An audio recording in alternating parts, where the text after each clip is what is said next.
I thought what was interesting about him was the strength that he had as a leader, combined with what was obviously a very reflective self-analysis. He could be the father confessor, the motivational speaker, the priest, the judge, the jury, the Lord High Executioner, the puppet master, and the inspirational figure, all in the course of one day. You saw where particular individuals were starting to become far too important in their own right, and he showed and demonstrated that he could do without them. His relentless need for success and have that desire to do better and to make sure that we don't stand still. You just trusted him. That was a big thing because he'd won so much. You just think, I'm going to go with it. What does it take to be a great leader? That's what people flock here to the London Business School from all over the world to find out, and a lucky few today are going to hear from one of the greats. Now, he's not a billionaire from Silicon Valley. He's not a general who's led his troops into battle. He's certainly not a politician. He is, though, a man who for more than a quarter of a century masterminded one of this country's greatest brands. I have studied and analysed leaders all my life, but I never saw one quite as successful as Sir Alex Ferguson.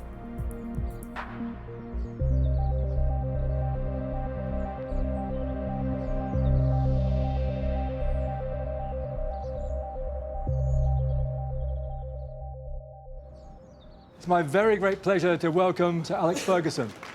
What is the secret of his success?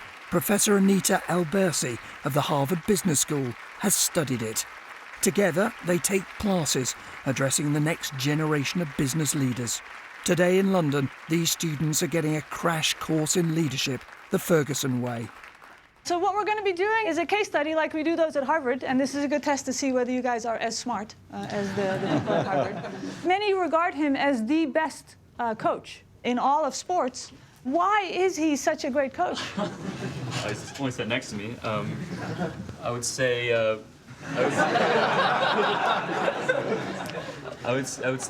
he's won everything there is to win, many times. Helena? He's got a really strong vision. He wants to win, and he's ruthlessly executing against that every single time. But this is still Ryan gets his past Keogh, past Dixon, and has scored a sensational goal! Winning was what Sir Alex did again and again and again. When he retired, he'd won an amazing 49 trophies in his career. Ronaldo! Right footed, it's a clear header, and puts it into the net! And I just needed a miracle. And of course we got one. Tries to spread himself as wide as he can! And magnificent save for Manchester United! Van der Sar! No one's likely to ever match his record of winning 13 Premier League titles and 2 Champions League trophies. I think, no doubt, he's one of the best coaches ever. Not just because he was my leader. So in history, my question probably the best one. What does this all have to do with business? Why is this worthy of study at a business school? One person who knows the answer to that question is former Manchester United chief executive David Gill. He understood that in order to have a successful football team and get what he wanted on the pitch, the business of Manchester United had to be very successful. His leadership skills meant that he could understand what we were trying to do as a club. I think the fact that the club was champions for so many years and has got such a reputation across the world that you have to put that down to his great management, and that had the knock-on effect of creating great financial revenues for the organisations. It's about time I turn it over to the man himself. Please, again, join me in welcoming Sir Alex Ferguson.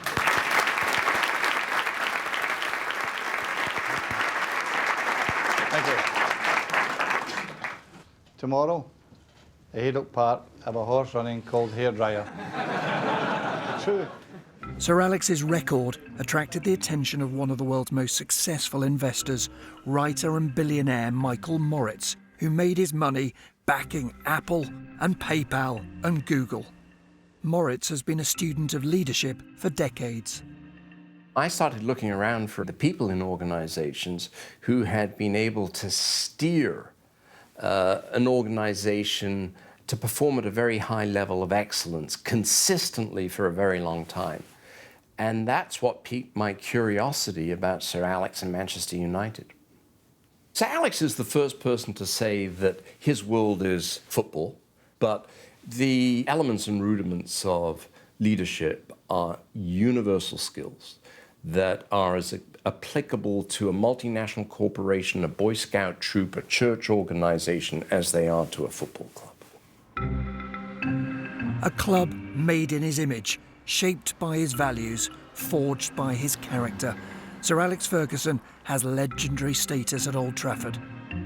As a lifelong United fan myself, I don't claim to be impartial. Welcome. Nick, great to see you. Professor Ferguson. Oh, yeah. But I've always wanted to understand the ingredients of the Fergie formula for success.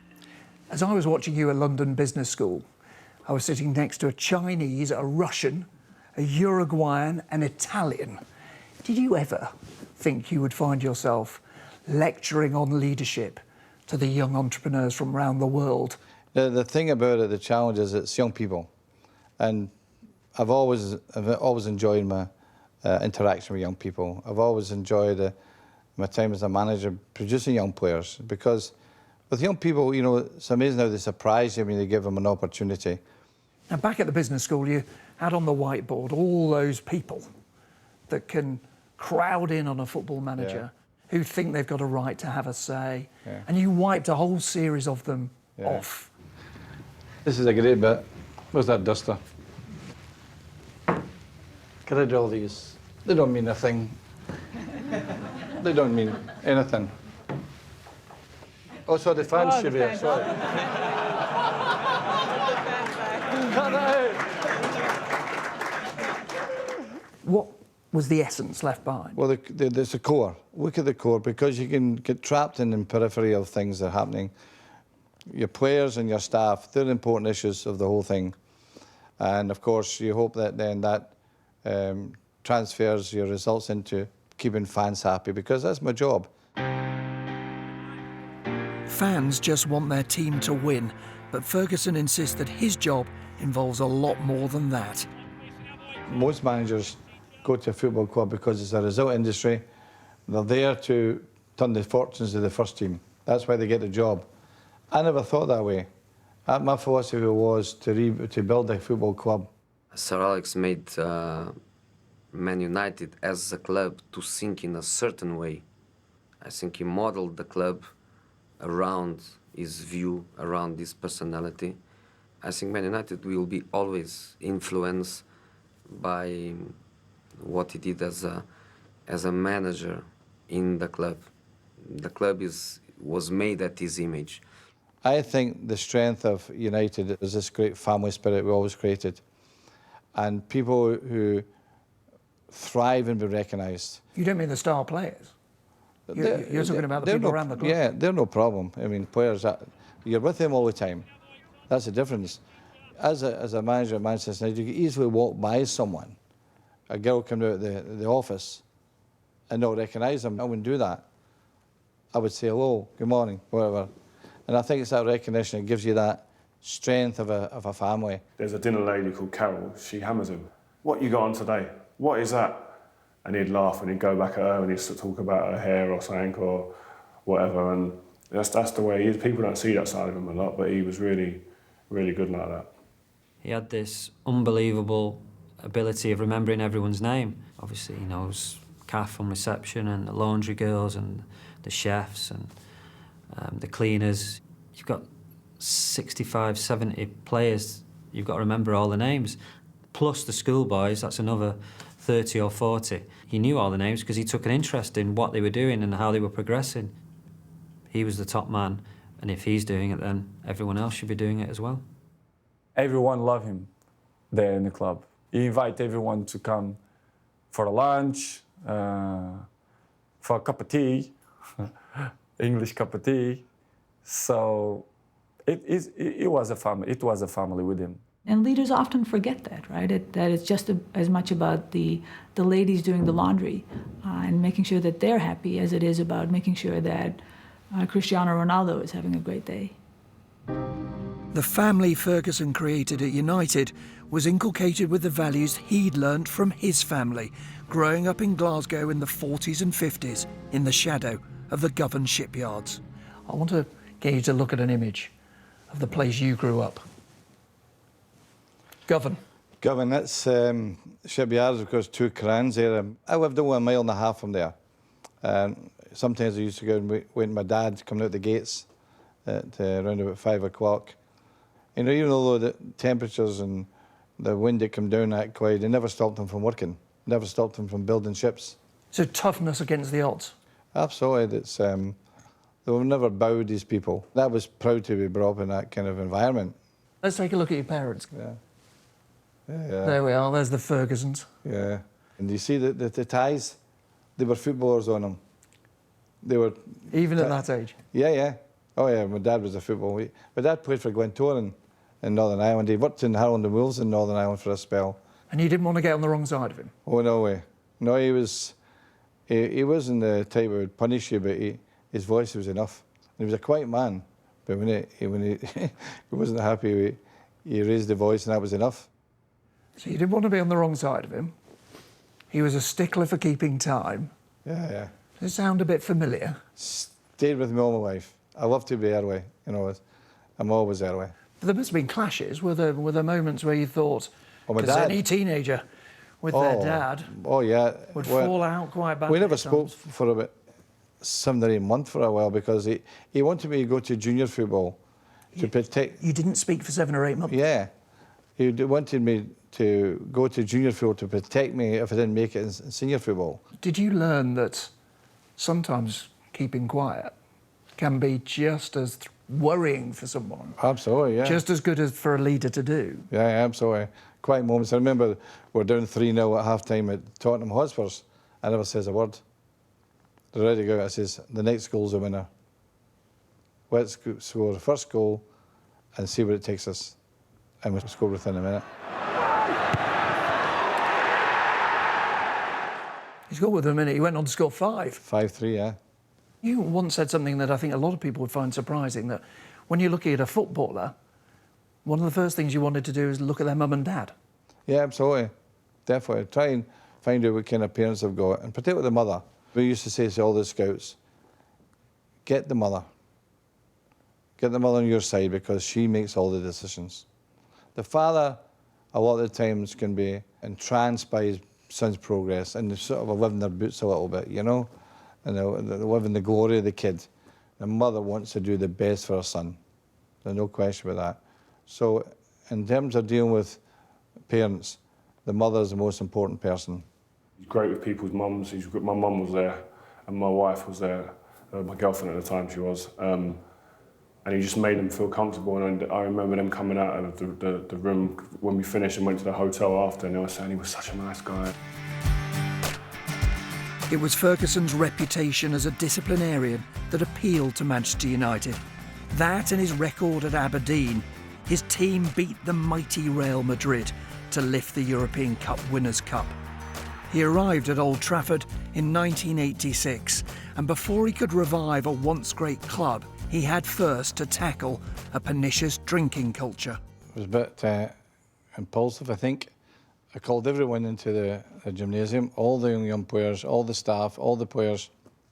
So I said to him, look, I've read all these stories, I've heard all these stories about the drinking culture.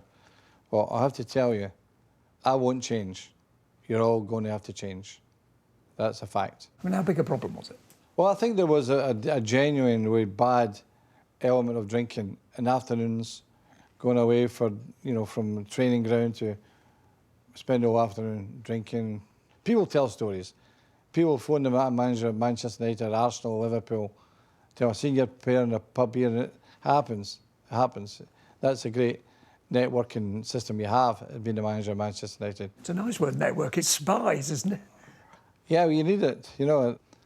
And I then realised to myself, we're not going to win the league with this team.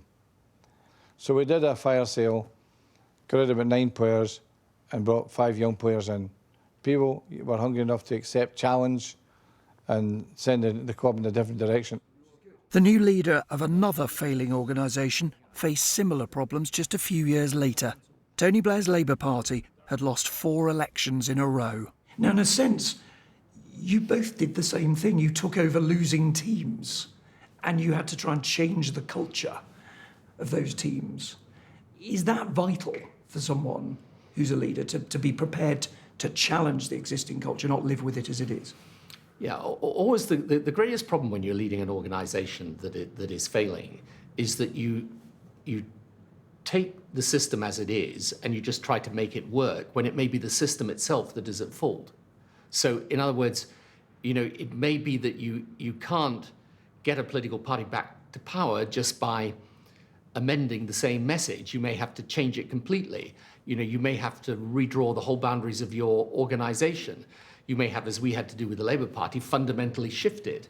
He asks and demands discipline and respect. I would say it's a balanced approach. It's not just showing everyone that he is the guy who has the power. Step 1 in the Fergie leadership manual: assert control and impose discipline. The 180-degree opposite to discipline is anarchy. Well, anarchy won't achieve a thing because people will just shove off in different directions. And so discipline is essential for any team to achieve the common objective. And I think that's true of soccer as it's true of the army. So Alex knew that if you didn't have discipline within the organisation, anarchy would break out and it would become unwieldy and impossible to manage or to lead. I would get into the training ground at about 7, I'd be there to God knows what time. I would stay to watch the academy, whatever, and I was fortunate. He arrived very, very early. All the time he was there in his office to check, to make the training. And he was always the first one and always the last one to go home. So I learned this kind of stuff with him. And that's something that wasn't lost on the players. I said, if he's in early, why are you not? He's been doing it 25, 30 years. Why are you not in before him, or at least near the same time as him, and putting the work in?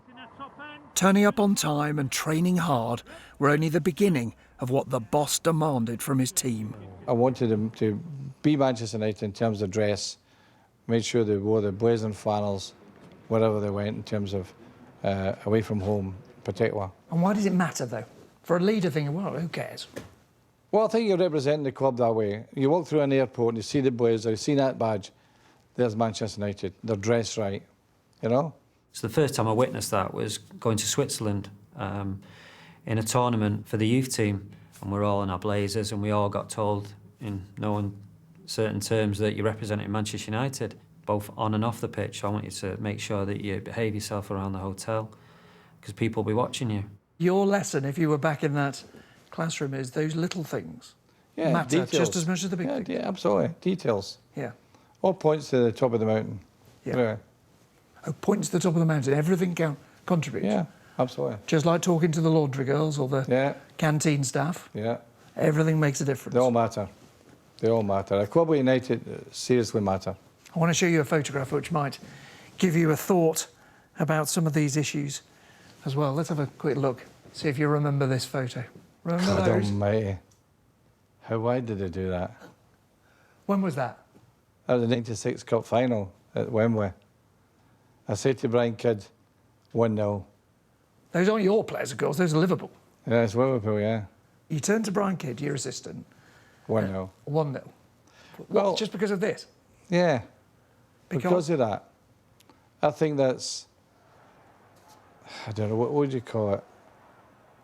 Arrogance or overconfidence or, I don't know, it was ridiculous. I think it was absolutely ridiculous. Blue shirt, red and white tie and a white suit and a blue flower. Who designed that? And they say it was Armani. Yeah. I bet your sales went down. I'm still working out what it was. Was it because they're not taking the game seriously? Well, I mean, Jimmy Redknapp's like sunglasses on. But you know, the most telling part of it is this. Roy Evans and Ron Moran had black suits on. I think they were embarrassed. Liverpool Football Club is a great club with history. They've won the European Cup more times than Manchester United. Between Manchester United and Liverpool, they've won more trophies than any club in Britain. That didn't represent Liverpool. James gets there just first. Cantona! There is to be a memorable end to a poor cup final. The Liverpool episode at Wembley where they were wearing the white suits, he would use stuff like that. Like, have you seen these lot? Have you seen what they're wearing? They think they've won it already. Stuff like that would get into your heads that, what do you mean they think they've won it already? Sir Alex had other ways of getting into his players' heads, including what became known as the hairdryer, a term first coined by United striker Mark Hughes. The hairdryer. The hairdryer obviously is a myth. Let me just put that out there. But that apparently was the treatment that underperforming players received from Sir Alex. And so basically he's standing in close proximity and he's shouting so hard that your hair goes like this. Shout at you and physically blow you out of the room. Can I show you a little video? Oh, dear me. Do you know what's coming? No.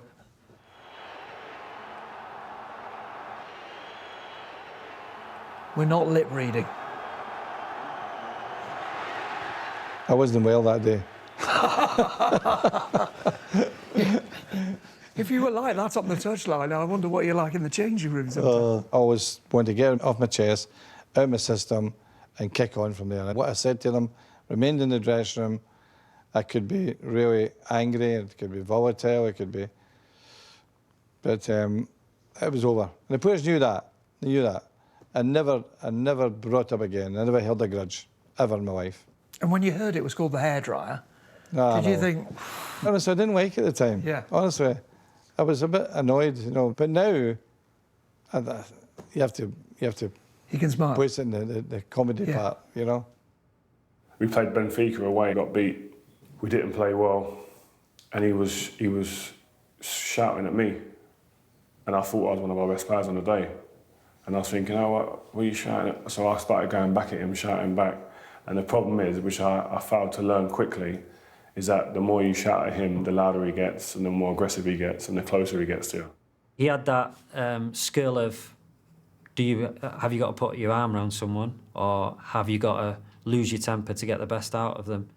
I remember him having a go at me at half-time, and I had the sort of attitude, right, OK, I'll show him, and played well the second half. So then he quickly knew how I would respond to him losing his temper. That followed me for the next 20 years, so it was a big mistake early on. Giggsy sometimes would have to do one thing wrong in a half. Half-time comes, he would hammer Giggsy. But that was to show the other players no one's exempt from getting hammered and you better all fix up, because I'm coming for you at full time if you don't sort this out. I remember sometimes when we do something bad or we lost some games, he kicked the chairs and he kicked the boots, he kicked everything, the waters, the drinks, and he's so red and you should pass the ball. It's unbelievable, but it was good because we learned. The great thing about the boss was that the next day it was forgotten, and you'd be walking towards him or approaching him the next day thinking, is he going to have a go at me? And he would just crack a joke, or he would talk about the next game. And how often was it you're just genuinely furious? You've got to tell people. And how often was there a bit of calculation? A little bit of... Sometimes I would lose my temper when we win. Now, the real reason for losing your temper is because of expectation. I could never visualise us losing a game. You know, by the time I'd picked my team, done the tactics, had my team talk, I was confident we'd always win a game. But, of course, you don't win every game, that's a fact. But when they dropped below their expectation, that annoyed me most, you know? No player was too big to be spared the hairdryer. Ince, Van Nistelrooy, Beckham, following that famous bust-up with a flying boot. No player except perhaps Eric Cantona, United's iconic French superstar, who got very different treatment even after a spectacular lapse in discipline. I want to take you back to a moment I suspect is hard for you, let alone anybody else, to forget. Let's just take a look. Did you see that? I didn't see it at all. I was looking at the pitch. But as you see what's done. It was a problem for the club because it got such headwinds. It was front page, and we decided to have a meeting at the Alder Wedge the next night. On my way, I got a phone call from Richard Greenbury, who was the chairman of Marks and Spencer's at the time, Richard. And a big United fan. Big United fan. He says, well, don't let Cantona go. He'll give you great moments of joy. I said, I know that. But, you know, it was the mood of the board. So I had to fight the case, like, we must keep him. We can't let him go. We can't give in to the mob. And we decided to suspend him for 4 months. And the FA were, at the time, were happy with it.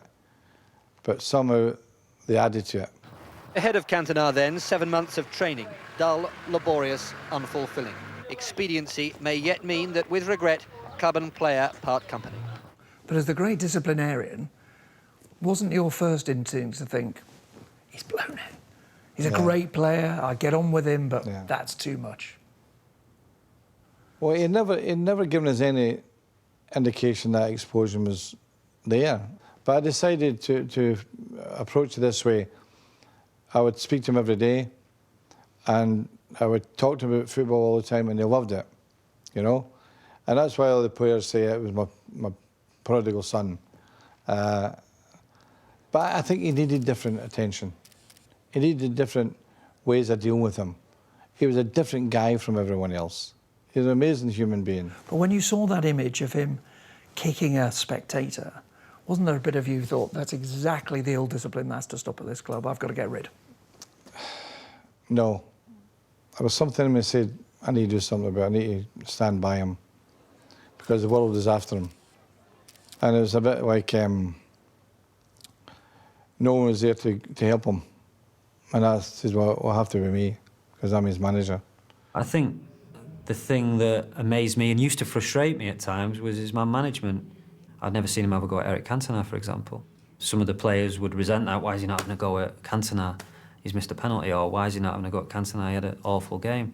The manager knew in the long run that he would come good, that he would produce the goods at the right time. Yeah, his man management was second to none. To have always the honesty that allows him to be father, friend, brother of a player, enemy of a player. But enemy for a few seconds. But then the brother comes again, or the old brother, or the father. These human qualities are absolutely crucial to be a great leader. The fabulous leader is a very rare individual, and that person is capable of making an organization do things, making the people persuading, cajoling, nudging, caressing sometimes the people inside an organization to do something that they didn't think that they were capable of. What we have here essentially is a case that is about how one person is very effective at managing teams. That's not enough, though, for a leader. They also need to know how to cull their teams, how to be ruthless. Right. Yes, over here. When they had big players and they had the youth team coming through, the confidence to affect the change, sell the big players and go with the youth players. A good leader has to make tough decisions. That's why he or she is a leader. And sometimes there are things which are not very nice. You have to lay off a whole group of people, for example. 200-300 people close down a factory. In some cases, you may have to release a very highly paid individual, but you have to do it. It's part and parcel of being a leader. As you go through your career, you've got to rebuild the team. You have to be ruthless. It's a hard part for you because they do become a family, you know, and the great squad of '94, of the Cantonas and the Inces and Robson and these players, Bruce, they get older. And the horrible thing is, the evidence is on the football field, and you can't avoid that. Some of these issues were played out in the press, but he wasn't afraid to make the decision which he thought was for the long-term or medium-term benefit of the team. And I think that ability to be ruthless is no bad thing. But at the same time, I think he did have compassion, and I don't think he necessarily found all these decisions easy. And it wasn't just players past their peak who were shown the red card by Ferguson. A scenario with Roy Keane, there was a video that he'd done for MUTV that the club didn't want to go out. The manager thought that it wasn't right, it was disrespectful, etc. to the team. The next day, told the players that Roy Keane will never come back to Man United again as captain of Man United. Roy Keane lifts the trophy for Manchester United. Best player probably Man United had through a long period of time. And that was for the next generation. Don't think you're ever bigger than this club, because you're not, because you will go. I've just told the captain he's never coming back again. What are you going to do now? Hey, this is ridiculous. How do you handle a particularly difficult member of the team? That was a question which haunted a new Prime Minister, who turned to Sir Alex for advice. We would talk about man management, and I would say, look, such and such an individual is, you know, he might be really brilliant, but he's really, really tough. I don't know quite what to do about it. And because this is how he would run his soccer team, so you get rid of him. And I'd say, well, that's all very well, Alex, but how would you be if you got rid of a player but still found them in the dressing room every day? He said, that would be a problem. He said, that would definitely be a problem. I said to him, you have to keep your control. I didn't know who he was talking about at the time. And you have to keep control. You can't lose it. And you're the Prime Minister, you have to have control. You must have guessed he was talking about Gordon Brown. I didn't know, actually, and I don't think anyone knew till later on that there was some sort of there was some feeling between the two. He said to you, what do you do with a player who won't accept the discipline? You said, get him out. If they're affecting the control of you or they're disrupting the dressing room, you have to make a decision. Is it worth it? We weren't actually talking about an individual, but a hypothetical case, as it were. But yeah, his attitude was, it doesn't matter if he's your best player. If he's difficult, put him out of the room. But even Sir Alex sometimes lived to regret his decisions about players. I always thought I was brave enough to make decisions. Maybe sometimes wrong. I made the wrong decision with Jaap Stam, and that was a mistake. One decision we've talked about quite a bit is the decision to let Jaap Stam go to an Italian club. And I think it was based on his belief that maybe Jaap Stam would not come back from his injury. It's a decision he regrets, because Jaap Stam went on to play for 6 seasons at a very, very high level. Played 2 European Cup finals. Oh, it's a good decision, wasn't it? Changing the team only works, of course, if the people who replace those who are let go, the next generation, prove to be better. You're mentioning youth players. What is characteristic of the Ferguson brand when it comes to youth? Yes? I think it's kind of given them a lot of chance to kind of shine and grow as a team. Right. No structure is going to remain standing unless it's built on a firm foundation. So for United, this meant, above all, developing a pipeline of young players who, when they were signed, weren't very well known, or when they were purchased were, in many instances, affordable and cheap purchases. Building a team around a new generation of talented kids may look a safe bet now. At the time, it was a risky gamble. So let's take a look at what became known as the class of '92. Okay. Look at Scholesy. I think he's just out of nursery. Well, they weren't. I mean, what ages were they there? They would be 17, their gigs would be maybe 18. And some people look at that group and say, it was a one-off. You're a very lucky man. It's not unreasonable to say that, but I have to say this.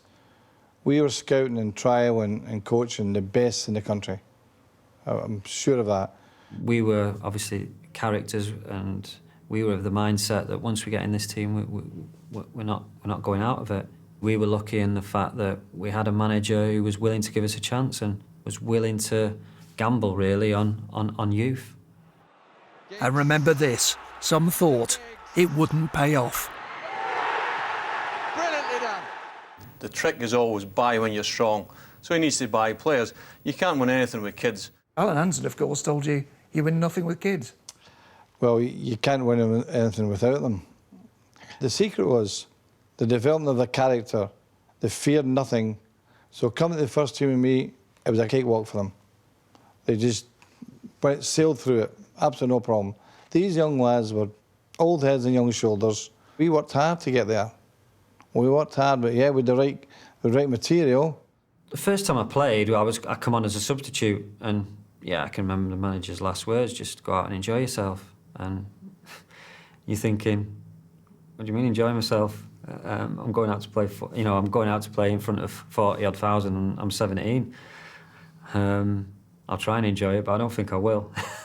But no, he always said that, and like I say, instantly, you just felt relaxed. That's part of my management, and not putting too much pressure on me, but also knowing what I was capable of. And did you think of yourself almost as a father figure to them? That you were teaching them how to grow up, how to behave in the way your father taught you? I think that the character building does apply itself that way. And there are some instances where players would come to me with personal problems, knowing it would never go out the door, knowing they could trust me to help them. And I was proud that players would trust me that way. It was when my daddy was sick in London, and he was in hospital, very bad. Como é que se diz coma, Ricky? In coma. In a coma. And I had a conversation with him, and I say, boss, I don't feel good. And we are in a key moment in the league, in the Champions League, but I said, I don't feel good, I wanna see my dad. I said, Cristiano, you wanna go 1 day, 2 days, 1 week? You can go, I'm gonna miss you, I miss you here, because you know that you are important, but your daddy is in the first place. When he told me that, I feel like, this guy is unbelievable. He was the father of football for me. Cristiano Ronaldo with a shot, and Ronaldo finds the back of the net. It's a stunning goal. He knew what he had under his bonnet with Cristiano as well. He knew he had the potential to be a world star, best player on the planet. And he knew that there were certain aspects of his life that he needed to take care of and help him with. And I think you see that in the way when Cristiano speaks about the manager now. Even all these years have gone by, he refers to him as his father in football, which is testament really to the way the manager dealt with him. Is that power? Yes, you have all the power. Yeah. A bit of advice, I don't think power is very important. I really don't. I think the thing I was always after was to make sure I kept my control. Ferguson imposed that control not just on the pitch, but off it too. When I first signed for United, I twisted my ankle in my first ever game, so I was out for about 6 weeks. So I got to know the city a little bit better than I probably should have. And just as I got back to fitness, I went out on a training pitch and I saw the manager was just waiting out for the players to come out. And he just said, "Really, let me talk to you, son." I said, "Right, boss." He said, "Are you enjoying the city? Is it all right? Have you been out anywhere or anything?" I said, "Yeah, I've not been out, to be honest with you, boss. I've just been to a couple of restaurants and just taking it easy, just chilling out, really." He said, "Oh, good." He said, "Just make sure we get off on the right foot. I know you've been overindulging in the nightclubs, going out here and there. People tell me these things. You can't hide none of this from me. Just make sure now you know that I know, and it doesn't happen anymore. If you want to stay at this club for a long time, go to train." I was like, oh my God. The only thing I ever worried about was the control of Manchester United. The control of the players, the dressing room, that is paramount to me. And I only worried if I ever lost that control. He controlled everything, I think. The transfer policy, the decisions, the players' contracts, the staff. I think everything was in his hands. And I think it's a fantastic way to do it, especially if you are surrounded by good people. Because when you say you are in control, doesn't mean that you don't share. I think his belief is that in order to lead a football team effectively, you have to be the biggest personality. You can't have players that are the bigger stars, that are the bigger egos in the dressing room. This is probably also the most controversial lesson. And I am honestly not entirely sure whether we can translate this to many other business settings. And I think the business world nowadays, if you as a manager come in and say, or as a CEO and say, I demand absolute control, and anyone who steps out of my control, they're fired, that's a pretty harsh stance, and it might not work very well in the business climate that we have nowadays. I never thought about these guys being star players. Never bothered me. And the one thing I did say to the star player, remember one thing, your reputation is always in the line on Saturday. So the expectation is bigger for you, And you have to show you work as hard as all the rest of the players, because that really is a truly great player. Motivation, teaching the value of teamwork, they were also crucial to Ferguson's success, even if his methods could be a little unusual. There was one photograph he had on your office wall. Let's just take a look at it. I want to know why you had it. There you are. Every year I bring the apprentices into my office. One day I says, right, tell me, what do you think of that photograph? And they look at it, and of course they're all twitchy and nervous, etc. And I said, well, look, there's 11 there.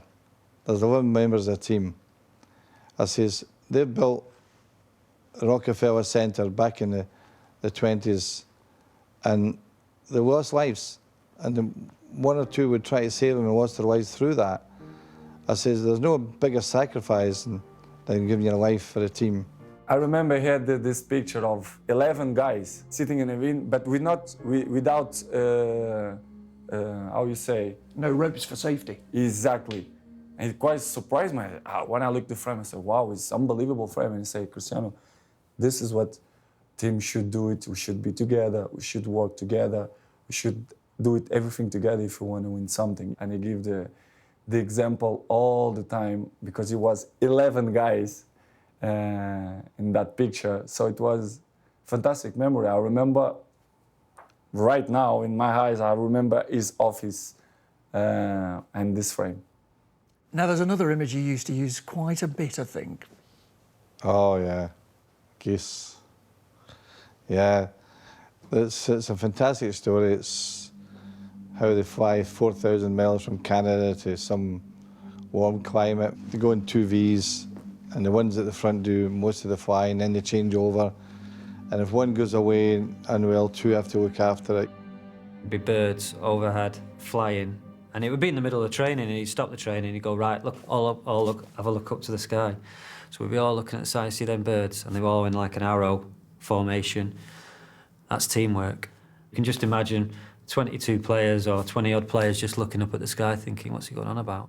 And I said to them, these geese fly 4,000 miles to get a bit of sun. All I'm asking you to do is play 38 games to win the league. I don't think I'm asking too much. Other teams in other sports wanted one of Fergie's inspirational talks. So when Europe was fighting to retain the Ryder Cup, the captain called in Sir Alex. I was never one of the superstars. So dealing with the likes of Rory McIlroy and how he was going to feel in that situation was something that was alien to me. And he was the one that I thought could really help me with that. So when I looked around, I thought, you know, there's a guy that really got it right in terms of success. Paul had spoke to me a year before the tournament and asked if I'd like to contribute with the team. So I did a motivational talk with him. He spoke to the caddies before he came up to the players, which was great. And that was a lot of fun for the caddies, and it made them very much included because the caddies were a huge part of what we did. The caddies, goodness me, that was fantastic. And there was a caddy called Billy Foster, big Leeds United fan, and he gave me a stick. All everybody says, you got Cantona for nothing. As we were listening to the rules briefing, I could hear the laughter coming from the caddies room, and the players didn't know, but I could hear the laughter, so I knew things were going well down there. So when he came in, first of all, he knew everybody's name and addressed everybody personally.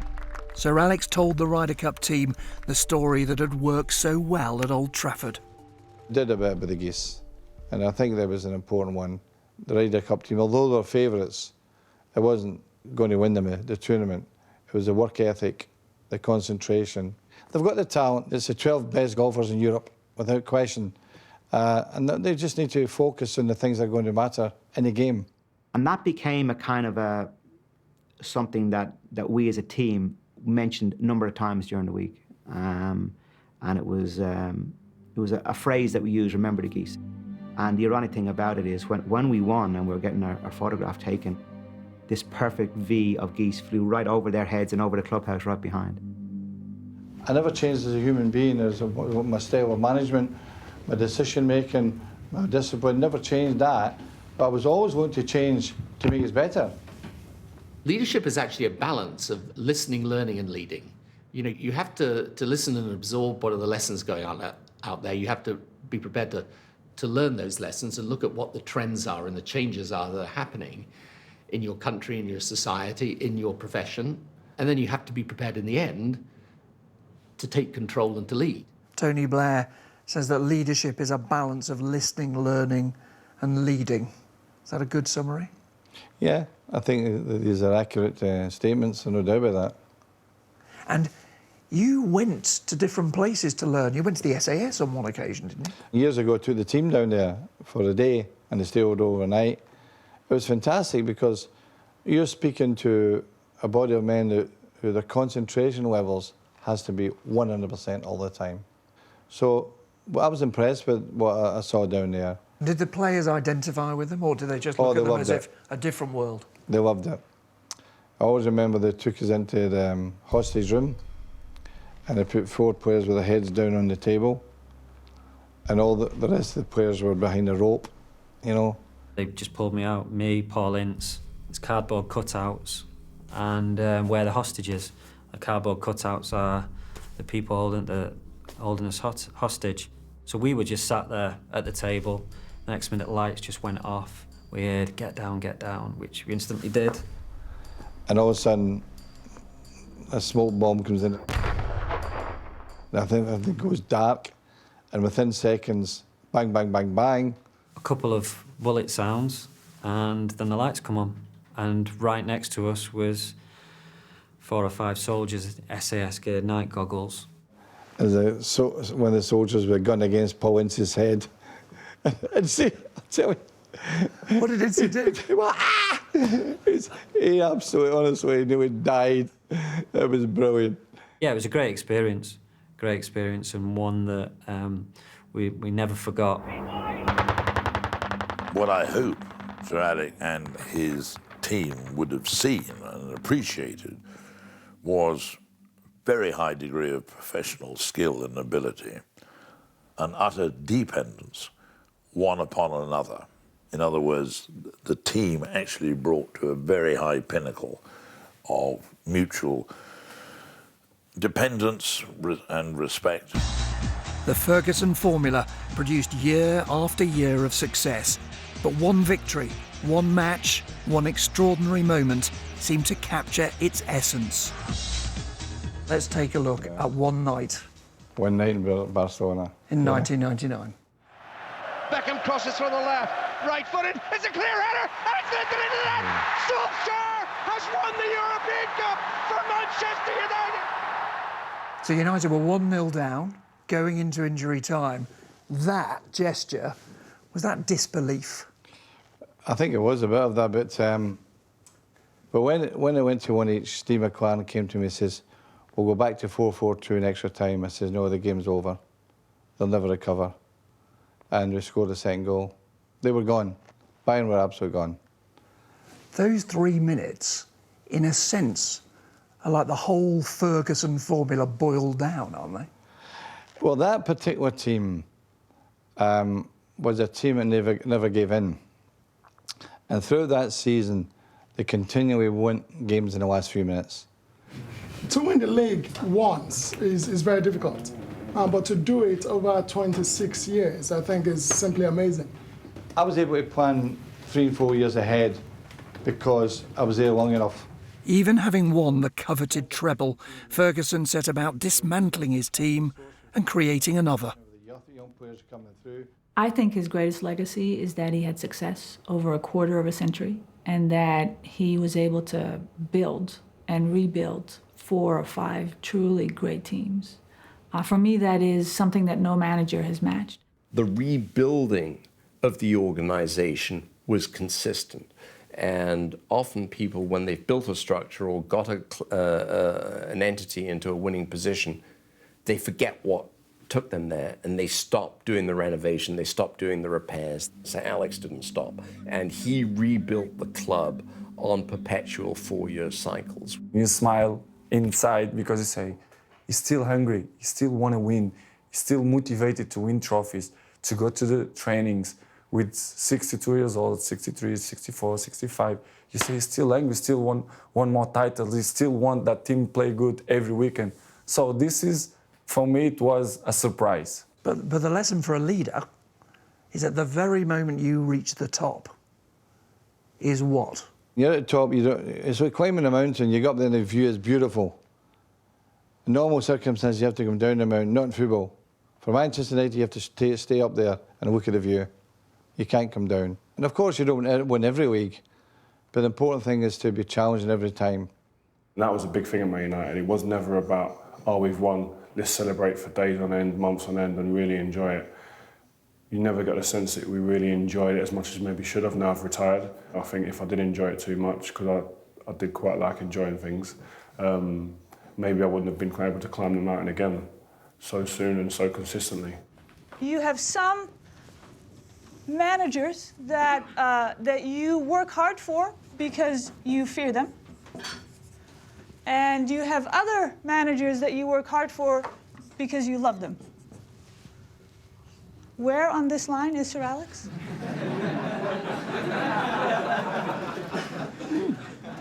Some people are pointing. Where on this line is he? Yes, over there? I think he's more towards the love side. It's a fact. Okay, you need to stop talking right now. So for you, was it more fear, or was it love, or maybe both? Both. In the beginning, it's kind of not scare, but it's respectful. You respect because you say, ooh, he can smile, but he can be angry too, so let's do the right things. Early on in my career, definitely fear. As a 17-year-old, seeing this figure who was so intent on discipline and quality, but also fear from me, fear of failure. But then as the career and the relationship grew more towards, the love aspect. There can be occasions with fear come into it, occasions maybe a bit of love. But in the case of fear, if you look at the way Manchester United played, players played and the teams played, there's no way that fear was in that team. In terms of my time at United, I often wondered whether it was hate, fear, love. I didn't pay great attention to it, but I still was always concerned about the balance of it. And I have to say this, it's right there, respect. I think that love or fear is an inappropriate statement, quite frankly. It's respect. I think that people should respect you. And if they don't respect you, then you've lost it.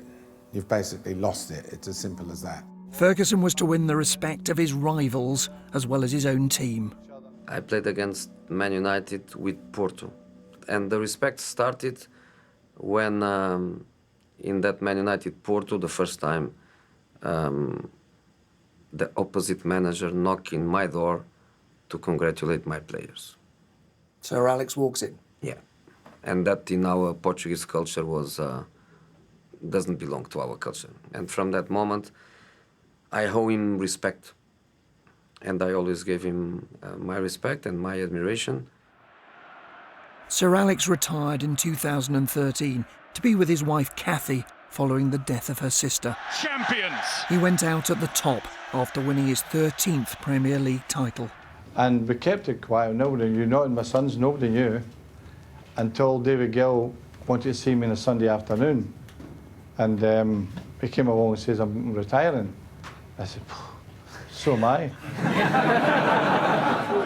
I remember being asked in the late 90s when I was a finance director going around the city, as presenting the results. We were quoted on the London Stock Exchange then. What's going to happen when Alex Ferguson retires? What's going to happen?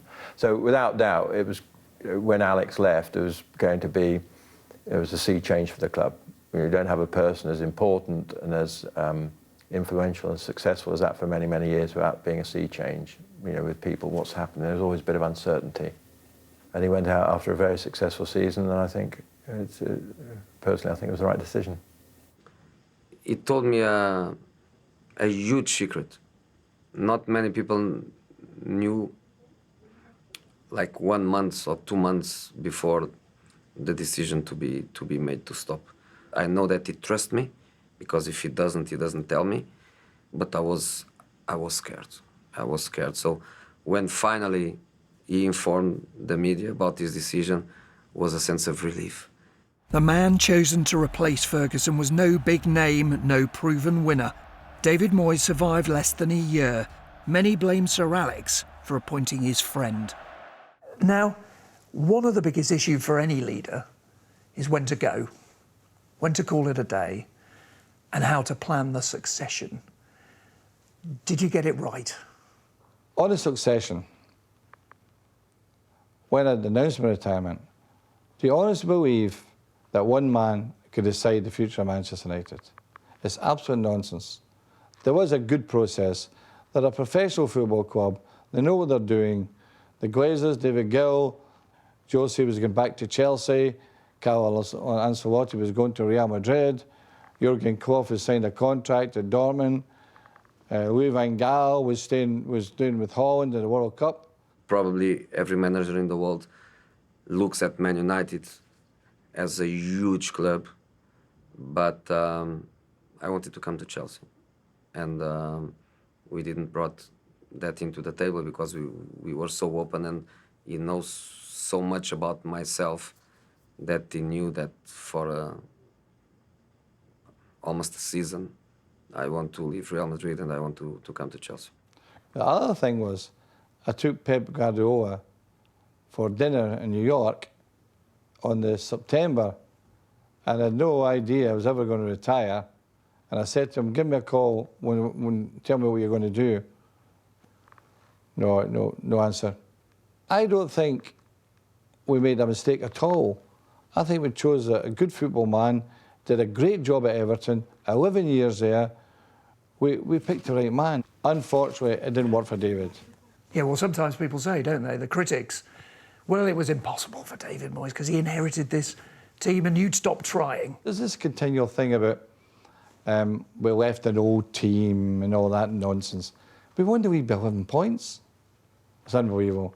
The average age of my teams consistently, in all the years, the 20 years from the start of winning the championship, was 27 to 28, every year. If Ryan Giggs were retired, say, 6, 7 years ago, and he retired at, say, 35, quite likely I'd have made him an assistant. And quite likely he could have moved right into the job with the experience of being an assistant manager to me, as he's doing and helping Louis van Gaal at the moment. But I would never ask a player to quit. He said that.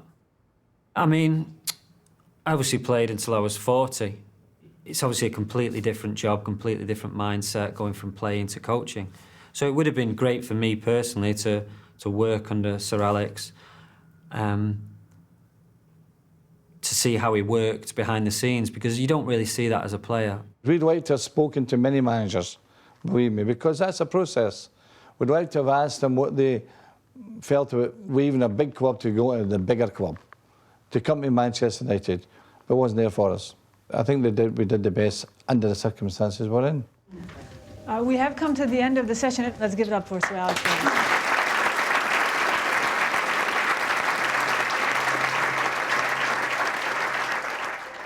Now, we've spent a long time analysing your leadership and the lessons for others. How would you sum it up? Well, I think consistency is, I think it probably sums me up. I think that in the 26 and a half years I was there, I never changed my conviction or my philosophy or my attitudes. That consistency created players who were consistent, the club were consistent, and that's what's made them the best club in the world, without question. My day job is in investment banking, so I learned a lot from how he's dealt with very highly paid individuals. What really came across was his passion, and so you could see how much he loved what he does. The key thing is how to lead very young teams of very talented people and being able to get them to deliver the most. Understanding about how to manage a talent pipeline, bringing players in. His ability to constantly renew himself. And I think there's a great lesson in it for all of us.